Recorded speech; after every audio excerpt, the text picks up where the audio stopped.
नवरात्रि में कई धार्मिक अनुष्ठानों का एक सुंदर समागम देखने को मिलता है।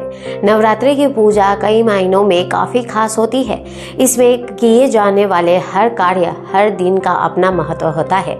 नवरात्रि के 8वें दिन का भी बहुत अधिक महत्व होता है। इसे अष्टमी के नाम से भी जाना जाता है। वैसे तो नवरात्रि की नवमी को कन्या पूजन का आयोजन किया जाता है, लेकिन कई जगहों पर नवरात्रि के अष्टमी पर कन्या पूजन का विधान है। नवरात्रि की अष्टमी माँ दुर्गा के 8वें स्वरूप माँ महागौरी को समर्पित है। महाउत्सव का 8वां दिन माता के महागौरी स्वरूप को समर्पित है, जिसे अष्टमी या महाअष्टमी के नाम से भी जाना जाता है। माता का ये स्वरूप बहुत ही सौम्य और करुणामय है। ऐसे भी जातक देवी के इस स्वरूप की पूजा करता है, उसे जीवन में हो रहे सभी कष्टों से मुक्ति मिल जाती है। माता का ये सौम्य रूप है मनुष्य को अभय दान प्रदान करने वाला। माता के इस स्वरूप की पूजा करने से सभी पाप, कष्ट, रोग और दुख मिट जाता है। जातक की सभी मनोकामनाएं पूर्ण होती है एवं सुख समृद्धि प्राप्त होती है। माँ महागौरी को अन्नपूर्णा, ऐश्वर्य देने वाली और पुण्यमयी के नाम से भी पुकारा जाता है। नवरात्र के 8वें दिन माँ दुर्गा के 8वें स्वरूप माँ महागौरी की पूजा का बहुत महत्व है। इस साल नवरात्रि का 8वां दिन यानी अष्टमी तिथि 29 सितंबर 2025 को पड़ रही है। 8वें दिन माँ महागौरी को नारियल या उससे बनी मिठाइयों का भोग लगाए। इससे माँ खुश होती है और अपने भक्तों की सभी मनोकामनाएं पूरी करती है।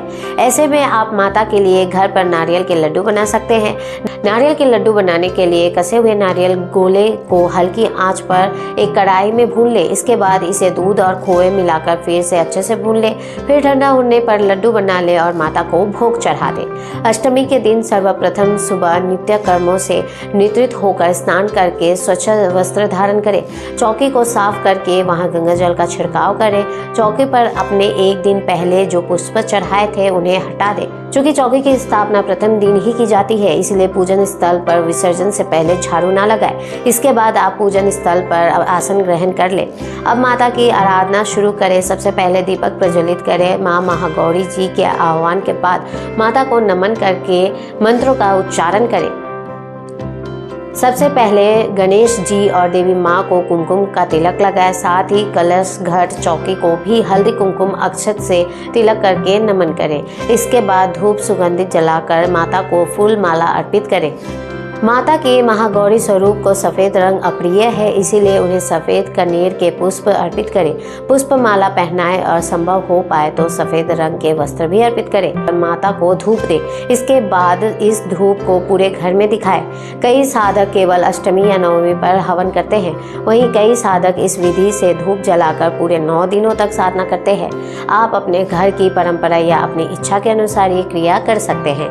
आप भोग के रूप में ऋतु फल के साथ चावल की खीर का माता को अर्पित कर सकते हैं।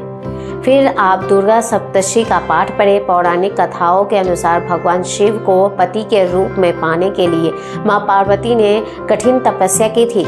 हजारों वर्षों तक माता ने अन्न जल ग्रहण नहीं किया था, जिसे माता का शरीर काला पड़ गया था। माता की तपस्या से प्रसन्न होकर भोलेनाथ ने उन्हें स्वीकार किया और माता के शरीर को गंगा जल से धोकर अत्यंत कांतिमय बना दिया। माता का स्वरूप गर्व वर्ण हो गया, जिसके बाद माता पार्वती के इस स्वरूप को महागौरी कहा गया। माता के इस स्वरूप की विधिवत पूजा अर्चना करने से सौंदर्य की प्राप्ति होती है तथा घर में सुख समृद्धि का वास होता है। वहीं माता के इस स्वरूप को लेकर एक और पौराणिक कथा काफी प्रचलित है। काल रात्रि के रूप में सभी राक्षसों का वध करने के बाद भोलेनाथ ने देवी पार्वती को काली कहकर चिढ़ाया था। माता ने उत्तेजित होकर अपनी त्वचा को पाने के लिए कई दिनों तक ब्रह्मा जी की कड़ी तपस्या की। ब्रह्मा जी ने तपस्या से प्रसन्न होकर मां पार्वती को साक्षात दर्शन दिया और हिमालय के मानसरोवर से स्नान करने के लिए कहा। ब्रह्मा जी की सलाह पर मां पार्वती ने मानसरोवर से स्नान किया। स्नान करते ही माता का शरीर दूध की तरह सफेद हो गया। माता के इस स्वरूप को महागौरी कहा गया। कथा के बाद देवी महागौरी जी की आरती गाए।